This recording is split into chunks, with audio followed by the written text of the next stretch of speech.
পর্দার mister perfectionist হিসেবে পরিচিত আমির খানকে সাধারণত খুবই সংযত, বিশ্লেষণধর্মী এবং নিখুঁত অভিনয়ের জন্য আলাদা করে চেনেন দর্শকরা। তবে সেই কঠোর পেশাদার ইমেজের আড়ালে যে একজন অত্যন্ত আবেগপ্রবণ মানুষ লুকিয়ে আছেন তা আবারও সামনে আনলেন নিজেই। সম্প্রতি এক সাক্ষাৎকারে তিনি জানান, সিনেমা দেখার সময় তিনি প্রায়ই নিজের আবেগ ধরে রাখতে পারেন না এবং অনেক ক্ষেত্রে অজরে কেঁদে ফেলেন।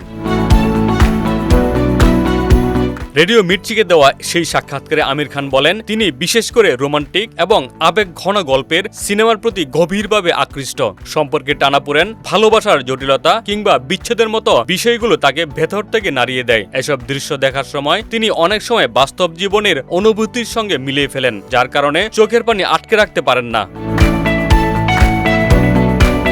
এই প্রসঙ্গে তিনি শাহরুখ খান অভিনীত কালজয়ী চলচ্চিত্র কুছ কুছ হোতা হে এর একটি স্মরণীয় অভিজ্ঞতার কথা তুলে ধরেন। করণ জোহর পরিচালিত এই সিনেমাটি তিনি তার তৎকালীন স্ত্রী রীনা দত্তের সঙ্গে মুম্বাইয়ের রাজকমল থিয়েটারে বসে দেখছিলেন। সিনেমার বিভিন্ন আবেগঘন দৃশ্য এতটাই তাকে প্রভাবিত করেছিল যে তিনি পুরো সময় জুড়ে আবেগে ভেঙে পড়েন। আমির খান মজার ছলে জানান, সিনেমা চলাকালীন তিনি বারবার চোখের পানি মুছতে গিয়ে রীনা দত্তের ওড়না ব্যবহার করছিলেন। দৃশ্যগুলো এতটাই স্পর্শকাতর ছিল যে চোখের পানি থামানো তার জন্য প্রায় অসম্ভব হয়ে পড়েছিল। পরে তিনি হাসতে হাসতে বলেন, ওড়নাটির জরির কাজও নষ্ট হয়ে গিয়েছিল সেই আবেগঘন মুহূর্তে।